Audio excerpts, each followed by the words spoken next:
প্রথম প্রথম ভালোই ছিল, তারপরে যে সে এত নোংরা মানে কি বলবো, ভাষায় প্রকাশ করার মতো না।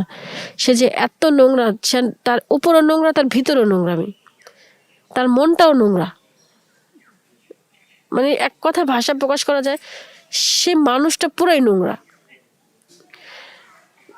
সে দিনের পর দিন, রাতের পর রাত মেয়ে মানুষ নিয়ে ফুর্তি করে, আনন্দ করে, মজা করে। আমার চোখের সামনে একদিন, 2 দিন, 3 দিন আড়ালে করছে। যখন আমি শুনছি, জানছি, বাধা দিছি, তখন সে আমার চোখের সামনেই করছে। বাট আমাকে সে প্রতিনিয়ত মারধর করতো, আমাকে অনেকই করতো, জ্বালা যন্ত্রণা করতো, মানে শান্তি দিত না কখনো। সবাই কেমন আছেন? আশা করি ভালো আছেন। আমিও ভালো আছি। আমি আসছি এখানে নতুন একটা গল্প নিয়ে, সুন্দর একটা গল্প, মজার মজার কিছু গল্প নিয়ে আসছি, যেটা বাস্তব ঘটে আমাদের লাইফে। সেটা নিয়ে আসছি, 2টা স্বামী স্ত্রীর গল্প। আসলে কি,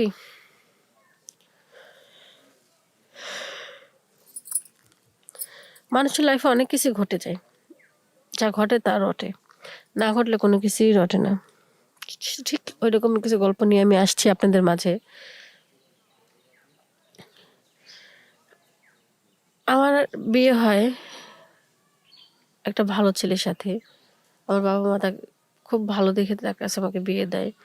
সুখে সংসার করি, খুব ভালো থাকি, এটাই সবার বাবা মা চায়। তো আমাকে ঠিক ওইরকম ভাবে দিছে। সেই ক্ষেত্রে আমার হাজবেন্ড প্রথম প্রথম ভালোই ছিল, তারপরে যে সে এত নোংরা মানে কি বলবো, ভাষায় প্রকাশ করার মতো না। সে যে এত নোংরা, তার উপরও নোংরা, তার ভিতরেও নোংরামি, তার মনটাও নোংরা। মানে এক কথা ভাষা প্রকাশ করা যায়, সে মানুষটা পুরাই নোংরা।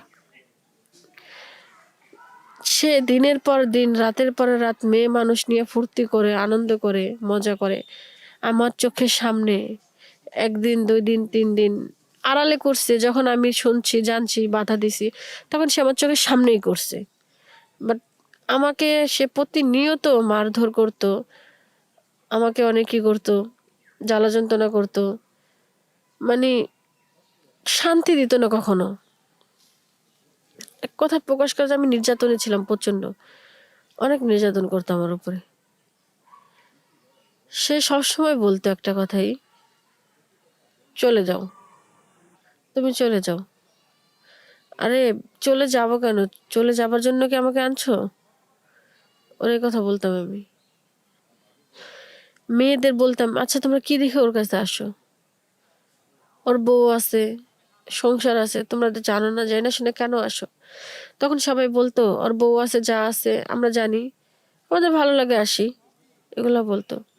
1 বার 2 বার 3 বার ভালো লাগে, সবসময় কি ভালো লাগে এইসব কাহিনী?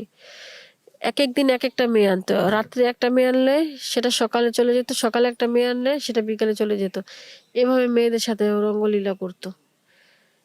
আমি কি বলবো, খুবই কষ্ট হয় আমার ওর এসব কাহিনী, আমাকে খুবই কষ্ট দেয়।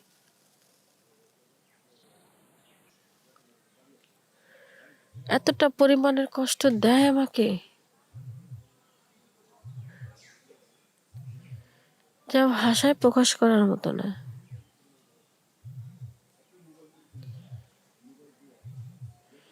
আমি সবসময় বলি, আচ্ছা আমি তো তোমার কোনো ক্ষতি করিনি, আমার বাবা মা তোমাকে ভালো দেখে বিয়ে দিছে, তাহলে কেন আমার সাথে এরকম করো? তুমি আমাকে চলে যেতে বলো, দাও আমার আগের জীবনটা ফিরিয়ে দাও, আমি চলে যাই।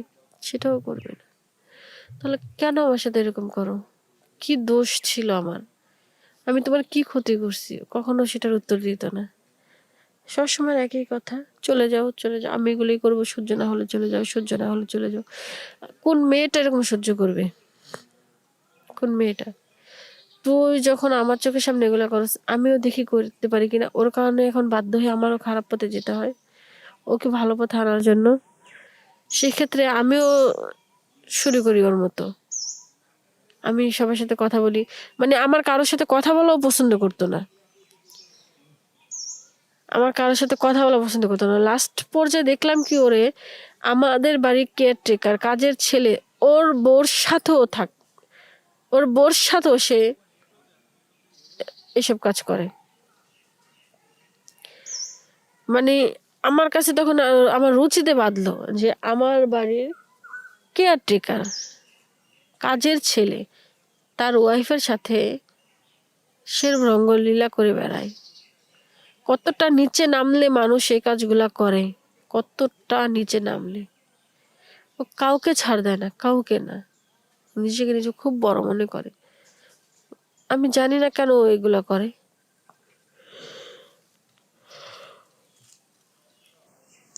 তো আপনাদের কাছে আমার একটাই রিকোয়েস্ট, কেউ বিয়ের পরে এই কাজগুলো করবেন না। কারণ সবাই প্রত্যেকটা মেয়ে তার স্বামীর ঘরে আসে একটু সুখের জন্য, একটু ভালোবাসার জন্য। আর খাওয়ান পিন্দন তো বাবা মাই দেয়, ছোট থাকতে বড় করে বাবা মা এটা দিয়েই বড় করে। তারপরে কি সবার একটা স্বপ্ন থাকে, শখ আহ্লাদ থাকে, সেটা কখনো নষ্ট করে দিবেন না আপনারা। ওর দেখা দেখে আমিও শুরু করি। কয়েকদিন যাবার পরে নিজের কাছে খুব মানে আনইজি ফিল লাগে, খারাপ লাগে। কিন্তু ওরে ভালো পথে আনার জন্য হয়তো আমি বা কিছু করতে হবে, না হলে ওরে আমি কখনো ভালো করতে পারবো না। আর চিন্তা করি ও পারলে আমি পারবো না কেন। হয়তো আমাকে অনেকে কমেন্ট করবেন যে আপনি একটা মেয়ে মানুষ, আপনি কিভাবে এই কাজগুলো করছেন, উনি ছেলে মানুষ, উনি পারবে, আপনি তো পারবেন না। এটাও ঠিক আছে আপনাদের কথা। তারপরও